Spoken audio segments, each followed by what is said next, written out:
I'm too tired. I'm too tired to do that. Luton 2, Chelsea 3. This club will kill me. I'm exhausted. 3-2 after being 3-0 up. You'd think we could coast. You think we could be calm, composed, pass the ball pretty as you like, make the substitutions, bring on the Matisses, the Alfies, but no. We got absolutely clarted in the last 20 minutes. Absolutely demolished, destroyed, discombobulations. I am exhausted, guys. I can barely catch my breath, genuinely. That game for the neutral must have been insane. First of all, before I get into Chelsea, massive credit to Luton Town. A lot of people had them bottom of the table. A lot of people had them whipping boys of the Premier League. I had them as such as well. They've played incredibly well, particularly at this stadium against the Arsenals, against the Liverpools. We see it today. They are a problem. Even at 3-0 up, you cannot take your foot off the gas. Now, for us, this was a tough game. It was always going to be a tough game, right? They're physical and they get their... And what did we say in the preview? They're going to cross, they're going to cross, they're going to cross. And I knew, and you knew from watching Chelsea and even from the Palace game, this team on crosses are shambolic. We cannot defend in open play from wide areas, set pieces, all of that, shabazz. And my biggest thing was... we're not keeping the ball today as much as we should be against a team like Luton. From a technical standpoint, we should be out-technicling them. We should be out-technicling them. That's not a word. We should be keeping the ball. We should be having spells of possession, but we weren't. And that led to giving away fouls. And that led to giving away the ball and putting ourselves under pressure. And then free kicks were building up. And eventually... even though at halftime we had a clean sheet, if we kept conceding those free kicks at the rate that we did, we were going to end up conceding. And that's exactly what happened. But we start with the team, of course. Listen, coming into this game, Mawdueke, doubts, Nkunku, we had to look after him. So I had no problems with the forward line options because we knew that those two, in particular, Nkunku playing a lot of games in the midweek, in consecutively, and obviously Mawdueke with the doubt, we had to go with Borja. Now, I feel like today everybody played their part in the starting 11, apart from one person, and I believe that was Armando Broja. Armando Broja today, you did not have a good game, right? You didn't contribute anything to that win. I'm being dead ass. Like, you had one moment where you went down the left-hand side and you put the ball across the box and somebody should have been on the end of it and it would have been a very good assist. Apart from that, I can't remember much more from him in this match. As a striker, holding up the ball is massive. Taking the pressure off your teammates. He wasn't able to do that today. The ball wasn't sticking. And he just wasn't in the game. He just wasn't in the game enough for me. And it's a massive concern with Jackson going off to AFCON, who did contribute today. And obviously, Nkunku we're still trying to manage. We're very overly reliant on Broja in this January period. So that's the one negative. But everybody else, listen, you played your part. Defensively, up until the last 20 minutes, we were good. I thought Disasi today, before the last 20 minutes, was really strong. Silva was really good today. Gusto was really good. I'm saying before the 20 minutes because we conceded 2 goals in the last 20 minutes. I don't want to talk about that defensively. I'm not going to lie right now. But before that 70th minute mark, defensively, I was really happy with these guys. And I thought, you know what? Petrovic as well. You guys will deserve a clean sheet. Petrovic today was playing it simple, playing his passes, connecting, making the saves he had to make. Petrovic just exuded confidence today. He just exuded confidence and security and calmness and knowing what to do. And I don't want to let the last 20 minutes completely overshadow the whole 90 minutes because I don't think the defence were poor over the whole 90 minutes, but they absolutely got rang-tangled in the last 20. So Petrovic, really happy with him.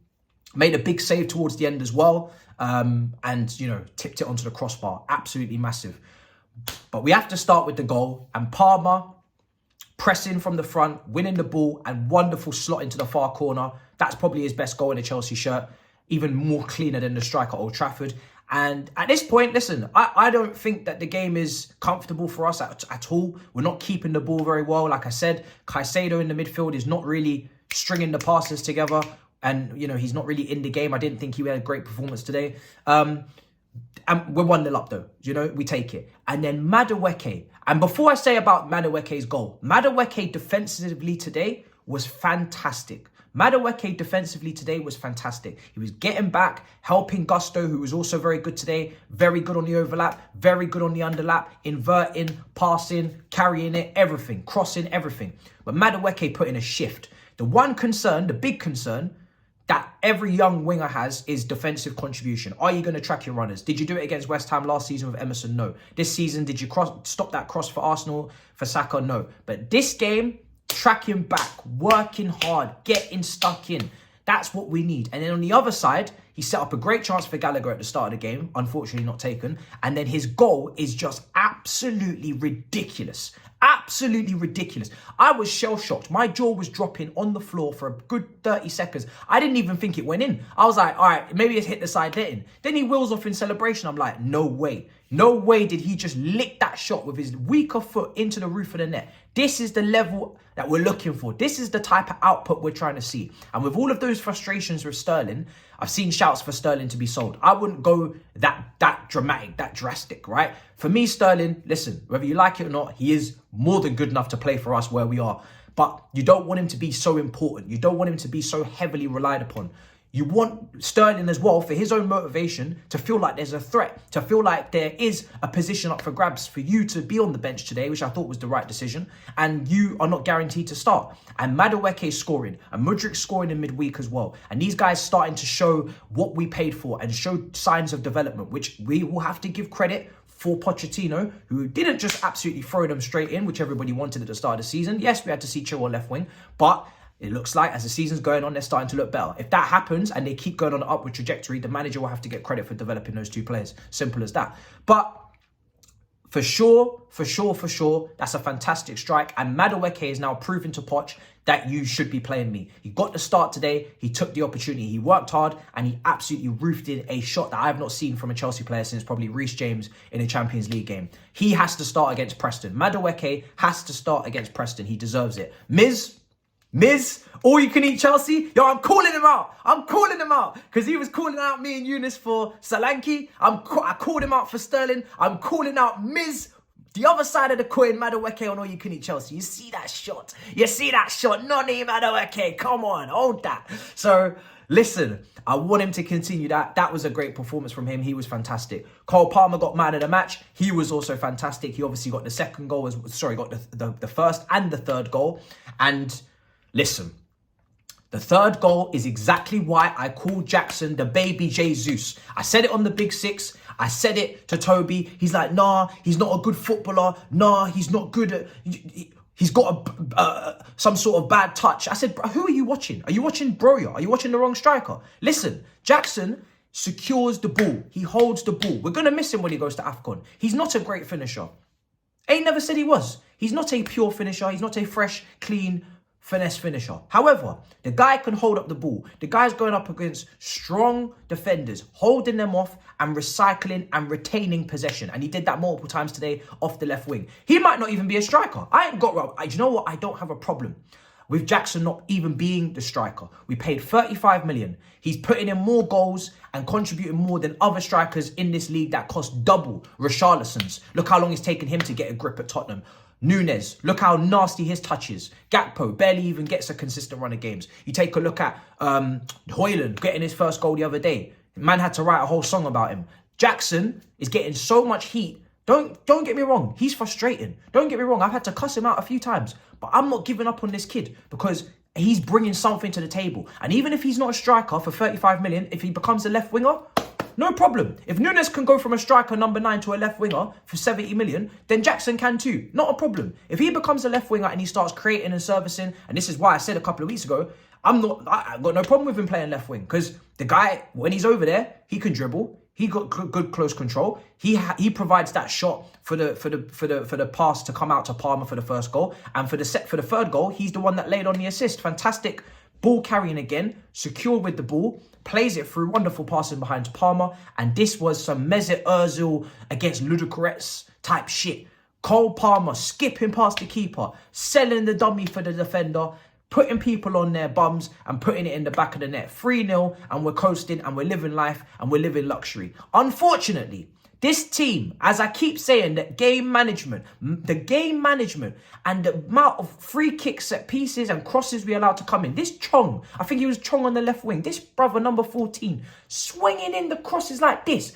It was like we was coming up against three Trent Alexander-Arnolds today. They were just whipping in crosses like boom, boom, boom, boom. And I said, there's no way we're not going to concede. There's no way this can carry on. I wanted Enzo to come on and keep the ball for us. So I'm not going to lie to you.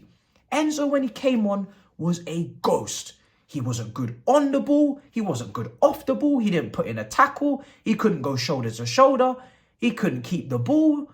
He was awful. Enzo, when he came on, was awful. He's coming off an injury. Maybe he's not ready, but that was a waste of a substitution. That brother was not ready at all to come on. I was happy with the Nkuku for Broya sub because that needed to happen.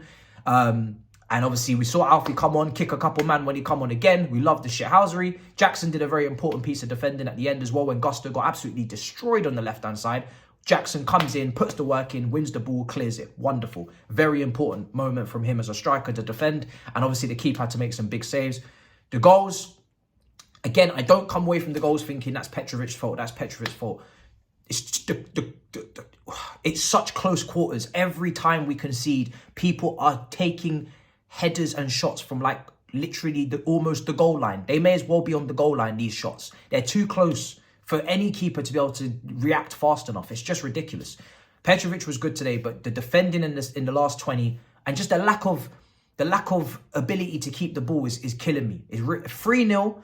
To concede so quickly killed us because it stopped us from having that potential chance of keeping it and you know, looking after the ball and, you know, just seeing the game out. But we need to manage games better. We got very lucky today. Luton were brilliant. Fair play to them. We got very, very lucky. Some of the crosses they were putting in were class. Serious delivery coming in.